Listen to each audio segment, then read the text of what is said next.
이 시간에는 우리 6월 달에는 호국의 달이라서 우리가 열심히 좀 나라를 위해서 기도를 해야 됩니다. 이것은 뭐 특별히 지금 어렵기 때문이 아니고 언제든지 나라를 위해서 6월 달은 특별히 기도를 해야 되는데, 우리가 지금 이렇게 평화를 누리고 있는 것은, 이렇게 잘 먹고 잘 살고 있는 것은 우리 선조들이 피를 뿌리고 흘려주셨기 때문에 가능합니다. 오늘날 우리가 마음의 피를 뿌리고 나라를 위해서 기도하고 애쓸 때에 또 우리 후손들이 편하게 살 수 있음을 믿으시기를 축원합니다. 이번에 우리 대통령이 우리가 잘 아는 것처럼 핀란드하고 스웨덴하고 노르웨이를 방문을 했어요. 그런데 그 전부터 간다 그러는데 뉴스에 보니까 무엇 때문에 가는지를 잘 모르겠어요. 기도를 해야 되겠는데, 하나님 우리나라 좀 잘 되게 해주옵소서 기도를 했는데, 보니까 그 나라가 내가 생각하기에는 별 볼 일 없는 나라 같아요. 왜냐하면 핀란드가 인구가 50만, 40만, 500만 밖에 안 돼요. 스웨덴이 1000만 밖에 안 돼요. 노르웨이도 한 550만, 500만 밖에 안 돼요. 핀란드는 옆에 스웨덴 말을 반을 써요. 별 볼 일 없는 나라예요. 근데 저 왜 갈까? 그것도 제일 먼저 핀란드를, 저 개인적인 생각이에요. 기도하면서 개인적인 생각. 그 핀란드가 북한을 지원하는 나라예요. 그래서 가지 않는가 그래요. 그런데 정말 그 말이 사실인 것 같아요. 문 대통령이 핀란드 제일 먼저 가기 3일 전에 핀란드가 성명서를 한번 발표를 해요. 우리는 FFVD를 따른다. 미국이 얘기해요. FFVD, 최종적이고 완전하고 검증 가능한 비핵화. 북한 도와주는 나라에서 미국 입장을 100% 들어버린 거예요. 그런데 문재인 대통령이 도착하는 그날 핀란드가 또 하나 성명을 내요. 그게 무슨 성명이냐? 지금까지 우리가 북한에 지원하던 것 안 한다. 문 대통령이, 이거 외교부가 엉망이 된 거죠. 문 대통령이 가는데 그것도 500만 밖에 안 되는 나라가 그런 걸 발표를 하면 일찍 하든지 나중에 하든지, 우리 대통령 물먹여버린 거잖아요. 500만 밖에 안 되는 나라가, 서울시 인구 반도 안 되는 나라가, 아니 그런 거 하려면 나중에 하든지 빨리 하든지, 왜 3일 전에 하고 도착한 날 하냐 이 말. 기분 나쁘게 그 조그마한 500만 밖에 안 되는 나라가. 그리고 스웨덴으로 간 거예요. 스웨덴에서 발표를 했어요. 우리는 이 3개국 도착한 것을 평화를 배우러 왔다. 그리고 비핵화가 되어지면 무기를 감축하겠다라는 거예요, 한마디로.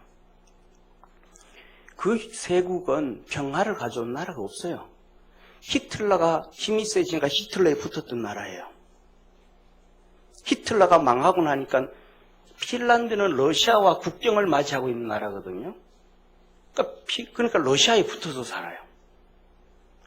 러시아가 무너지고 난 다음에는 자유국가로 넘어가고 있었는데, 잘 아는 것처럼 러시아가 우크라이나를 침공하니까 이 세 나라는 미국한테 들어와서 우리나라 국방 좀 지켜달라고 땅을 내놓은 나라예요.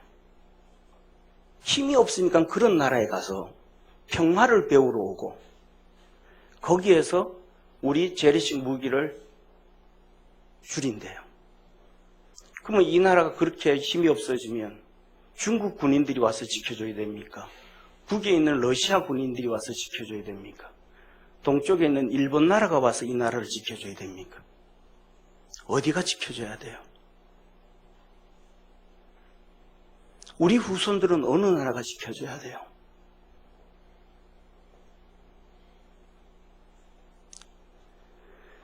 (2차) 세계대전 너무 잘 아는데, 2차 세계대전 시작은 일본이 1937년부터 시작됐습니다. 39년째야 독일이 전쟁을 일으키기 시작을 합니다. 그런데 우리가 잘 아는 것처럼 1945년 8월 15일 일본이 핵을 두들겨 맞고 항복을 하는 그날 18월 14일까지도 일본이 망할 줄은 몰랐어요. 우리 국민들은. 37년부터 일본이 이 중일 전쟁을 시작을 하는데 우리나라 사람들에게 징용으로 끌려가기 시작한 것은 44년이에요. 그리고 끌려간 것도 아니에요. 사실은. 거짓말이에요. 일본이 자원병을 받았어요. 지원병을. 태평양 전쟁 지원병을 받았는데 그때가 44년으로 기억해요. 나 좀 더 공부해봐야 되겠지만은 44년 전쟁 끝나기 1년 전에 일본이 망하는데 일본이 지원을 하라 그래요. 그랬더니 한국의 청년들이 줄을 서요.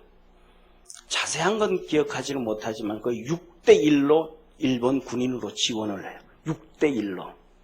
왜? 목숨 내놓고 한번 갔다 오면 잘 살 수 있으니까.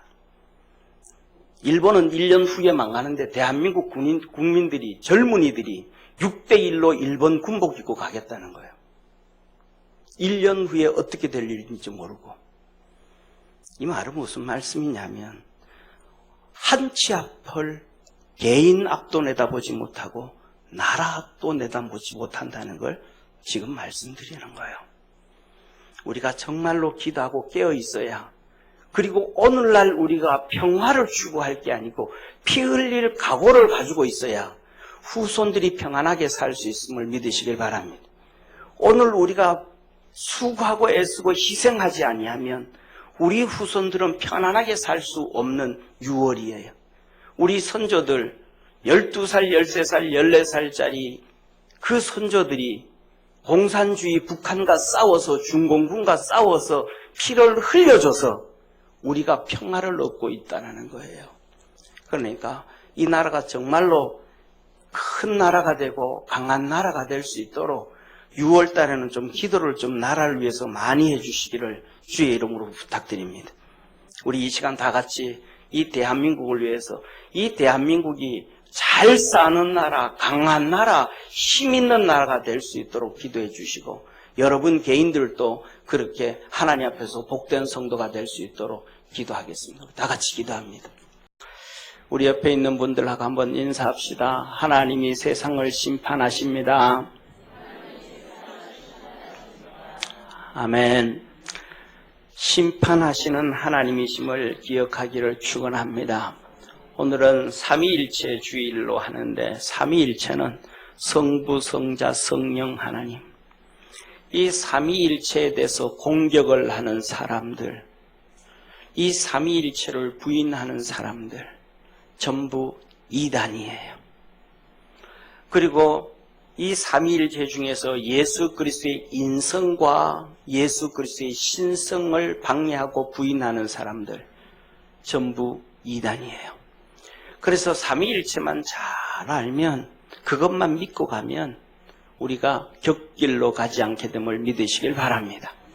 그리고 그리스도, 예수님을 핍박하고 박해하고 교회를 핍박하고 박해하는 것이 성경에 나와 있는 적그리스도의 안티크리스트, 크라이스트. 예, 다시 이 말은 우리는 마지막 때에 적그리스도가 나타나서 그럴 것이라 그러잖아요. 그것도 적그리스도예요. 그러니까 작은 개인이든 작은 단체든 작은 국가든 큰 단체든 누구든지 간에 교회를 대적하면 그가 적그리스도예요. 개인이 대적해도 적그리스도고, 작은 단체가 해도 적그리스도고, 큰 단체가 가져도 적그리스도고, 권력을 가지고 있어도 적그리스도고, 권력이 없어도 적그리스도예요. 그리스도를 대적하는 자가 적그리스도. 이게 성경적인 거예요. 아멘. 그래서 우리가 알아야 돼. 적그리스도 나중에 큰 7년 대환란, 어떤 큰 어려운 마지막 때 그때 나타날 것이다. 그거 아니에요. 성경은 그거 아니에요.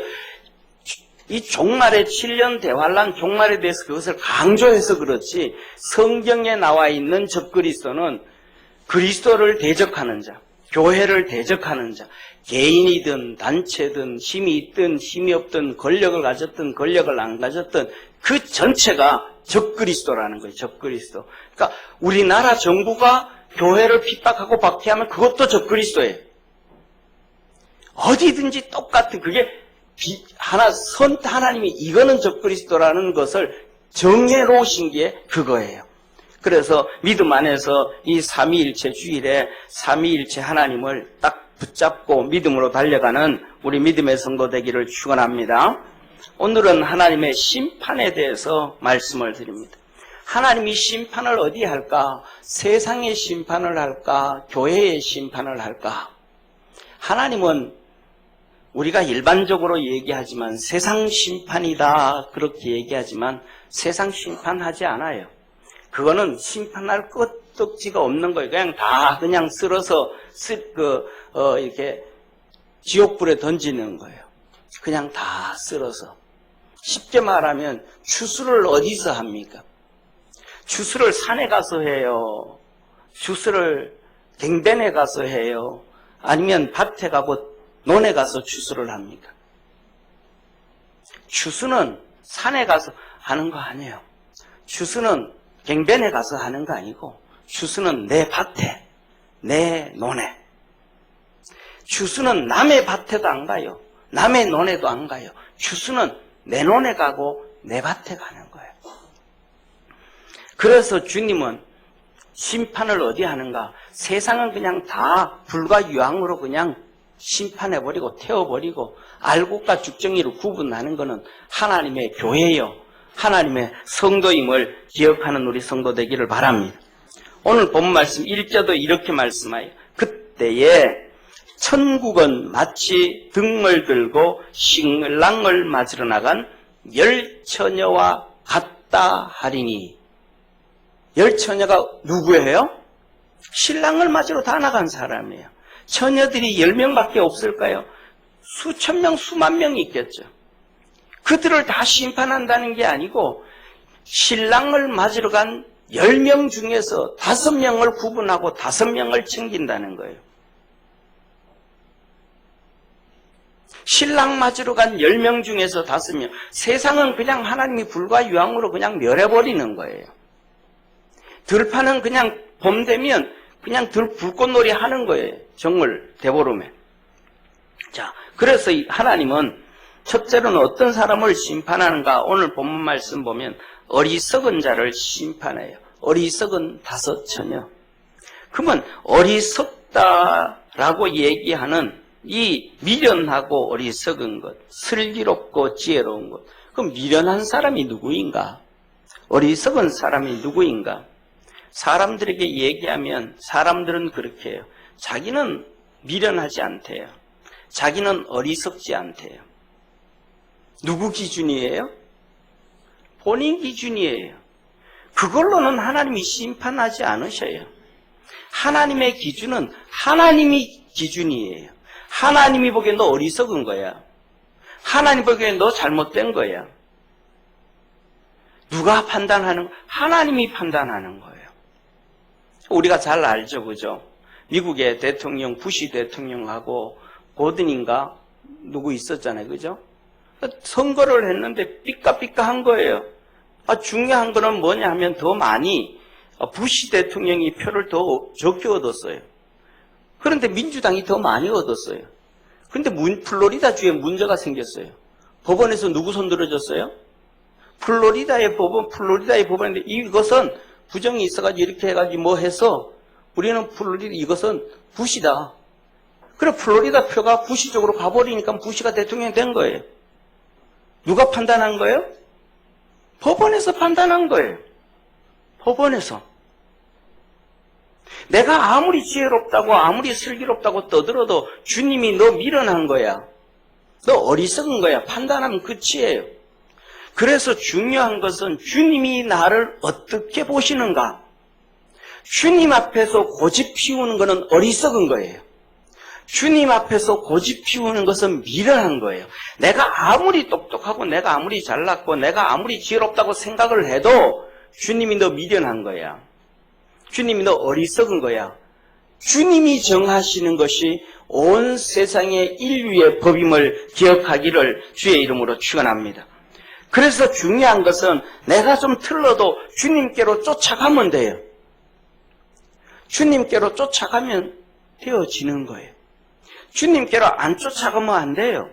빚진 사람에게는 백날 일해도 돈을 안 줘요. 자기도 돈이 없으니까. 근데 부자한테 가서 일하고 나면 하루 품삯만 주는 게 아니고 올 때 전도 싸줘요. 누구한테 붙어 있느냐, 누구한테 같이 하느냐에 따라서 달라지는 거예요. 여러분, 우리 사랑하는 모든 성도들은 주님과 함께 할 수 있는 믿음의 성도 되어지기를 주의 이름으로 축원합니다. 그래서 주님께서 그런데 어리석은 자의 특징이 뭔가? 여기서 이렇게 말합니다. 3절 4절에 미련한 자들은 등을 가지되 기름을 가지지 아니하고 슬기 있는 자들은 그릇에 기름을 담아 등과 함께 가져갔더니 슬기로운 사람과 어리석은 사람, 미련한 사람의 특징 뭐냐 하면 기름 준비를 안 했대요. 여기서 그러면 등은 준비해놓고 기름을 준비 안 했다. 지혜로운 사람이 어리석은 사람이에요. 어리석은 사람이죠. 진짜 어리석은 사람이죠. 자, 봐요. 김정일이가 이렇게 많은 대신들 앞에서 이런 행동을 했대. 김정일이가 무슨 행동을 했냐 하면 미국 돈 $1,000를 갖다 놓고 옆에 권총을 갖다 놓고 밑에 있는 일하는 사람한테 너 선택해라 그랬대요. 둘이서. 그랬더니 하나는 선택하고 하나는 돈을 선택했고 하나는 권총을 선택했대요. 그래서 물었대요. 너 왜 돈 선택했냐 물었더니 돈 선택한 사람이 한 얘기가 권총은 $300면 사니까 돈을 $1,000를 들면 권총 사고도 $700가 남습니다. 그랬대요. 근데 총 든 사람한테 물었대요. 너 왜 총 들었냐? 쟤 쏴 죽이면 $1,000도 내 거예요. 악한 자와 선한 자의 얘기예요. 악한 자는 총 들고 죽여버리고 그것을 빼앗아요. 그런데 나중에 시간이 지나고 나면 누가 선한 자가 돼요? 총 쏴 죽인 놈이 선한 자가 되어 있어요. 이게 세상의 기준이에요. 세상의 기준은 왔다 갔다 해요. 그런데 하나님의 기준은 흔들리지가 않아요. 하나님 앞에 선한 자는 흔들리지가 않아요. 사랑하는 성도님, 등불을 들고 가서 등만 들고 가고 뭐 하면 되겠다? 오늘 본문에는 안 나와 있지만 기름은 남의 거 뺏어 쓰면 되지, 빌려 쓰면 되지, 갖다 쓰면 되지. 이게 중요하지. 기름이 아무리 많아도 등이 없으면 아무짝에도 쓸모없으니까 막 이런 생각했는지도 모르겠어요. 그런데 중요한 것은 주님이 말씀하시기를 등뿐만 아니라 기름도 준비해야 된다. 기름이 뭘까? 신앙으로 보면 분명히 우리 주님이 교회를 심판하잖아요. 믿는 자를 심판하잖아요. 알곡과 죽정이를 구분하잖아요. 양과 염소를 구분하잖아요. 등이라는 것은 오늘 우리가 이렇게 신앙생활하는 신앙의 형태가 아닌가 싶어요. 신앙의 형태, 모양. 나도 예수 믿습니다. 나도 신앙생활합니다. 나도 믿음으로 달려갑니다. 형식만 있지 그 안에 생명이 없는 거예요. 그 안에 믿음의 생명이 없는 거예요. 그 안에 성령이 없는 거예요. 그래서 너무 번들하고 좋은데 그 안에 진짜 말씀이 없어요. 그 안에 말씀이 없으니까 자기 생각대로 사는 거예요. 저와 여러분은 하나님의 말씀대로 살아가는 자임을 믿으시기를 바랍니다. 옛날에는 기름이 한 종류였지만 오늘날에는 기름이 수백 종류가 있어요. 우리 일반적인 기름은 그냥 빨간 불을 피워요. 그런데 가스불은, 더 센 가스불은 초록색을 띄워요. 파란색을 띄워요. 파란색. 그것보다 더 센 불은 흰색을 띄워요. 그 재료가 무엇이냐에 따라서 불꽃의 색깔도 달라진다라는 거예요. 다시 말하면 우리 속에 하나님의 말씀의 기름이 있으면 그 말씀대로 살아가려고 몸부림을 쳐서 사람이 바뀌어요. 그 속에 예수님이 계시면 그 예수님에게 이끌려 가려고 몸부림을 쳐서 예수님이 계심이 드러나고 믿음이 있음이 드러나게 되는 거예요. 그런데 그 속에 말씀이 없어요. 성령이 없어요. 믿음이 없어요. 똑같아요. 세상 사람하고 행동이 똑같아요. 살아가는 게 똑같아요. 삶이 똑같아요. 분명히 주일날 교회 나오는데, 분명히 주일날 예수님 믿는다 그러는데, 뭐는 가졌는데? 등은 가졌는데 기름이 없다. 여러분들 마음속에, 삶 속에, 심장 속에, 머릿속에, 가치관과 사고관에 말씀이 들어가 있습니까? 예수님의 생명이 들어가 있습니까? 성령님이 들어가 있습니까? 이로 인하여 믿음이 있습니까? 이거 우리에게 너무 중요한 거예요.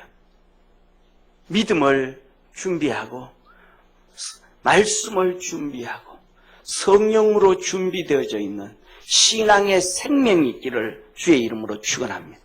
없으면 주님이 심판하신다는 거예요. 그 다음에는 뭐라 그러냐면 이렇게 말씀을 드리면서 8절에 이렇게 말씀합니다. 미련한 자들은 슬기 있는 자들에게 이르되 우리 등불이 꺼져가니 너희 기름을 좀 다 나눠 달라. 내 거 끝나가니까 너 것 좀 줘. 너 것 좀 줘. 아까 말씀드렸던 것처럼 그럼 죽이면 내 거 되는데 네 거 나 좀 빌려줘라. 네 거 나 좀 빌려줘라. 남의 것을 쉽게 생각하는 놈은 심판받아요.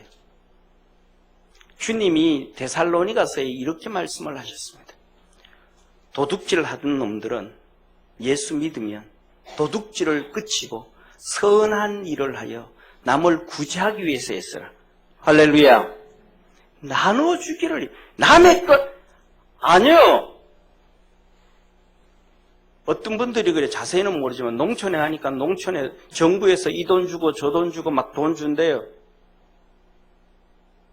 받으면 안 돼요. 그게 그냥 생기는 게 아니고 도시에 있는 사람들이 다 세금 낸 거예요. 다 누군가가 희생해낸 거예요. 300만 원 수입이 있으면 50만 원 세금 다 낸 거예요. 공짜가 아니란 말이에요. 그렇게 낼 게 없으면 빚어진 거예요. 나중에는 그리스처럼 섬을 팔아야 돼요. 땅을 팔아야 돼요. 제주도를 중국으로 팔아야 돼요.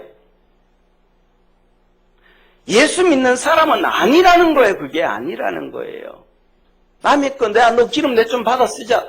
아니요. 부자들 거 빼앗아 가난한 사람 아니야. 너도 움직여서 일해라라는 거예요. 하나님은. 너도 일해라. 너도 일해라. 예수 믿는 사람들이 빚을 낼 수는 있어요.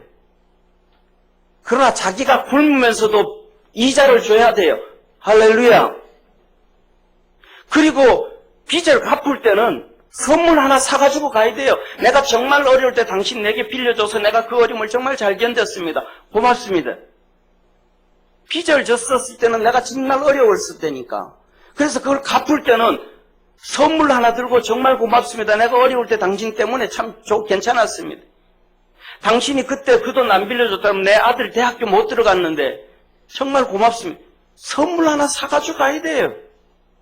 저와 여러분 기독교인들은 믿음을 안에서 정말로 빛이 되어지고 나눠주는 자 되어질 수 있기를 주의 이름으로 축원합니다. 이게 기독교인이 세상 사람하고 달라요. 제가 화가 나는 것 중에 하나는 우리 목사들 중에 이런 얘기한 사람이 있어요. 이자 많이 내서 열심히 사고 하다 빚 내서 쓰다가 이자 갚다가 주님 오면 그냥 들림 받으면 된다고 얘기하는 사람 길어 들었어요. 무슨 말이야? 무슨 말이에요? 말도 아닌 거예요. 이거는 성경도 아니고. 그렇게 살면 안 돼요. 이 기름, 남의 것 좀 빌려 쓰자. 안 돼요. 그 빌려줘요, 안 빌려줘요? 야, 이거는 생명이다, 이거 생명. 이건 빌려줄 수가 없다. 내 믿음을 내한테 어떻게 빌려주니?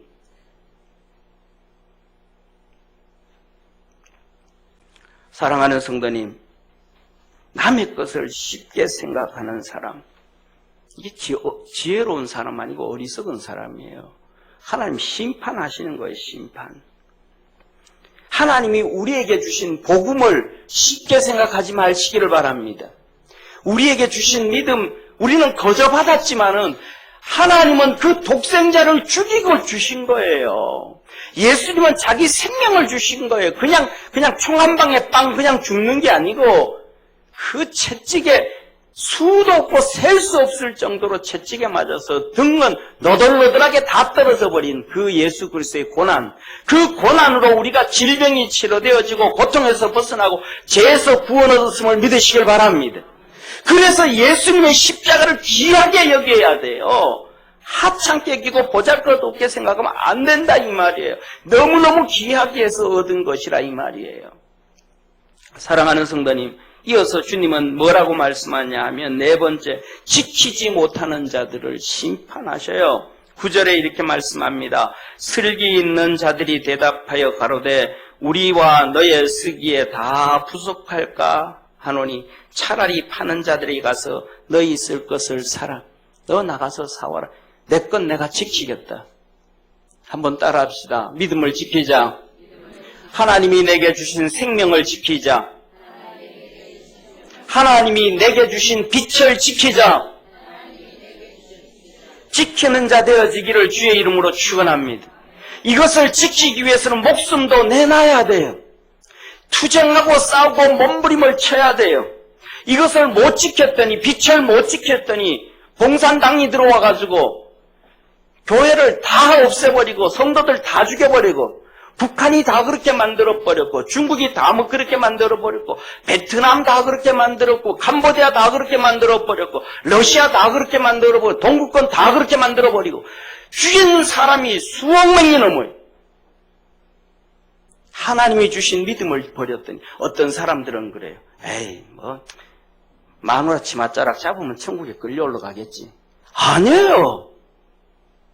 우리 엄마 아버지 믿음 생활 잘하고 권사 장로니까 어쩌면 되겠지. 아니에요.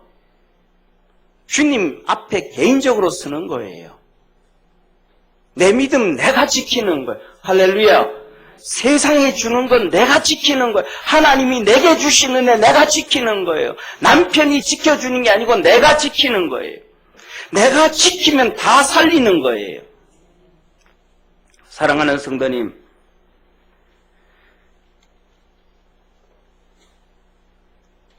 헤롯이, 빌라도가 둘 다 타협을 했어요. 지키지 않고 좀 나눠주고 적당히 타협을 했어요. 헤롯은 로마와 타협을 했어요. 그리고 유대인들과 타협을 했어요. 그래서 큰 성전을 40년 어마어마하게 지었어요. 저쪽에서 들어오는 큰 우리말로 하면 사대문 같은 문을 얼마나 예쁘게 잘 꾸미고 보석을 박았는지 그것을 우리말로는 미문이라 그랬어요. 영어로 보니까 beautiful gate예요. 아름다운 문이야. 어떻게 이렇게 그 바깥에서 유대인들의 마음을 잘라 타협을 했어요. 빌라도가 유대인들과 타협을 했어요. 그래서 예수 그리스도를 십자가에 손 씻으면서 나는 이 예수님에게 죄 있는 걸 못 찾았다. 자기 안에도 내가 간밤에 예수님 때문에 고문했으면 당신 이 재판에서 벗어나세요. 알았다. 손 씻었어요. 타협했어요. 그리고는 예수님 너들 맘대로 해라. 나는 모르겠다. 빌라도가요. 길거리에서 정신병자가 되어서 자살했어요. 신앙은 주님이 주신 생명은 세상과 타협하는 거 아니에요. 사람과 타협하는 거 아니에요. 이거는 우리의 생명임을 믿으시길 바랍니다. 이게 지혜로운 자예요. 지혜로운 자가 뭐는 기름은 절대로 빌려주는 거예요. 타협하는 거 아니에요. 적당히 썩는 거 아니에요. 믿음 안에서 승리하는 우리 성도 되어지기를 축원합니다. 사랑하는 성도님, 기회를 놓친 자에게 하나님은 심판을 하는 거예요. 10절에 저희가 간 동안에 신랑이 오므로 예비하였던 자들은 함께 혼인잔치에 들어가고 문은 닫혔더라. 뭐예요? 기회를 놓쳐버렸어요. 기름을 준비했더니 신랑 오는 그 타임에 기회를 놓쳐버렸어요. 유대인들이 예수님 모셨는데 기회를 놓쳐버렸어요. 하나님께서 우리에게 복을 주셨는데 기회를 놓쳐버렸어요. 세상에 기회를 놓치는 사람이 많을까요? 기회를 얻는 사람이 많을까요? 저와 여러분 살아가는 동안 기회가 찾아왔을 때 취할 때가 많아요? 놓쳐버릴 때가 많아요? 놓쳐버릴 때가 많다고 아는 사람은 세상에서 그래도 지혜로운 사람이에요. 세상에서 진짜 어리석은 사람은 자기에게 기회가 왔는데 그 기회가 기회인지도 몰라. 지나고 난 다음에 내가 언제 그런 기회가 있었지? 돈 벌 기회가 있었지? 공부할 기회가 있었지? 잘 될 때가 있었지? 아니야, 나는 이렇게 어려웠고 이렇게 어려웠고 이렇게 어려웠고 이렇게 어려워서 이래서 아무것도 못해. 이게 변명하는 사람들이. 왜? 어리석으니까. 이 세상에 어리석은 나라가 많을까요? 지혜로운 나라가 많을까요? 다 어리석은 나라가 99%예요. 1차, 2차 세계대전 끝나고 독립된 나라가 140개가 국이 넘는데 잘 사는 나라는 대한민국 하나밖에 없어요. 왜? 위대한 이승만, 위대한 박정희, 위대한 전두환, 위대한 대통령들이 하나님께서 우리나라에게 세워주셨기에 그들을 통해서 국민들이 하나 되어서 하나님의 역사를 이루었음을 믿으시길 바랍니다. 어떤 분들은 그럴 거예요. 김 목사 왜 전두환이 넣냐, 그 살인마. 전두환 대통령이 우리나라 외채를 다 갚았어요. 처음으로 5,000년 동안 채권 국가가 된 게 전두환 대통령이에요. 종살이 하다가 잘 살다가 땅 하나 사서 물려준 부모가 귀하지 않아요? 사랑하는 성도님, 기회를 놓치면 후회할 길이 없어요. 엄청난 축복으로 기회를 안고 시작한 김일성이는 다 국민들 죽여버렸어요. 이스라엘 백성들은 하나님의 아들이 오신 축복의 땅에 기회를 발로 차버렸어요. 우리나라는 중국의 그 조선 구 한말에 비참할 때 복음을 받아들여서 기회를 잡은 저와 여러분, 우리 선조들이 귀함을 믿으시길 바랍니다. 그들이 우리에게 복음을 주었어요. 그 가난하고 어려울 때. 우리 사랑하는 모든 믿음의 성도들이 그리스도 안에서 기회를 놓치지 않는 자 되어지기를 축원합니다. 내게 복음을 들을 기회, 내가 믿음으로 달려갈 기회, 내 믿음이 성장할 기회, 하나님의 복을 받을 기회, 그 기회를 놓치지 않는 자 되어지기를 축원합니다. 그 기회를 놓치고 나면 하나님 앞에 심판을 받게 되는데 대부분의 많은 사람은 기회도 알지 못하더라. 11절에 소리를 쳐도 후회 없습니다. 열어주소서, 열어주소서. 아무런 과거에 잡히지 말고 오늘 주신 은혜에 살아갈 수 있는 믿음의 성도가 되기를 바랍니다. 지금 내가 뭘 준비를 해야 되는가? 과거에 잡히지 말고 지금 내가 무엇을 해야 되는가? 내가 지금 신랑을 기다리고 내가 지금 등을 준비했으니까 이제는 또 뭘 준비해야 될까? 지금 주신 은혜를 생각하고 그때는 100이면 100, 1000명이면 1000명, 오늘 여기에 5명 어리석은 자들은 그때는 다 100% 기름 준비할 수 있는 환경과 여건이었음을 믿으시길 축원합니다. 그런데 현실을 안 보는 거예요. 과거에 어떻게 되겠지? 우연을 생각해요. 과거 나도 그래도 괜찮았어. 아니 그거만 오늘 내가 이 상황에서 미래를 어떻게 준비할 수 있을까? 사랑하는 성도님, 후회하지 않는 자 되어지기를 축원합니다. 후회는 성경에 항상 심판이 따라요. 그를 바깥 어두운 데 내던져라. 이를 갈며 슬피 울미 있으리라. 그를 뽑아서 불에 태워버려라. 슬피 울미 있으리라. 후회는 심판밖에 없는 거예요. 믿음 안에서 후회하지 않는 우리 성도 되기를 바랍니다. 사랑하는 성도님, 주님을 외면하면 심판을 받게 되어지는데 주님 외면하지 말아야 됩니다. 12절에 말씀하시죠.